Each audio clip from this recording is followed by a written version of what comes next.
Israel कैसे बना? दूसरी जंग अजीम के इख्तिताम पर एक बड़ा मसला ये खड़ा हुआ कि यहूदी ताकत के जोर पर अपनी अलग रियासत बनाना चाहते हैं। 1941 से 1948 के साल के दौरान 7 साल में यहूदियों के दहशतगर्द ग्रुप ने 259 कार्रवाइयां की, जिनका मकसद ताकत के जोर पर यहूदियों के लिए अलग रियासत हासिल करना था। 1946 में यहूदी दहशतगर्द तंजीम ने किंग ऑफ डेविड पर हमला किया, जिसके नतीजे में 91 बरतानवी, 47 अरब और हमले के नतीजे में 5 यहूदी मारे गए और ये ब्रिटिश राज में सबसे बड़ा हमला था।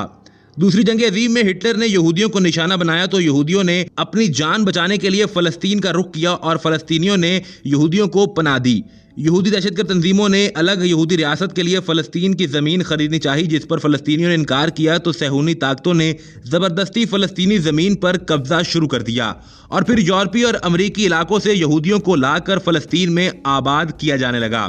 इस जुल्म के खिलाफ अरब ममालिक ने मिलकर यहूदी दहशतगर्द ग्रुप्स के खिलाफ कार्रवाई का मंसूबा बनाया तो इसराइल की तहरीक के लीडरान यूरोप और अमेरिका से मदद मांगने पहुंच गए और कहा कि हमारी मदद की जाए, हम अरब ममालिक के हमले का मुकाबला नहीं कर सकते। अरब ममालिक हमले की तैयारी कर रहे थे कि 14 मई 1948 को फ़लस्तीन की ज़मीन के ऊपर इसराइल की रियासत बनाने का ऐलान कर दिया गया, जिसे फौरी तौर पर अमेरिका की जानिब से तस्लीम कर लिया गया, जबकि अक़वाम मुत्तहिदा ने भी इस तक़सीम को तस्लीम कर लिया। इसके बाद फ़लस्तीन पर कब्जा करने की तहरीक को कई मराहिल में तकसीम कर दिया गया, जिसका मकसद मकबूजा बैतुल मक़दस पर कब्जा करना था। 2005 के बाद इसराइल ने फ़लस्तीन में पुरतशद्दुद कार्रवाइयों का आगाज़ कर दिया, जिसका सिलसिला आज भी जारी है।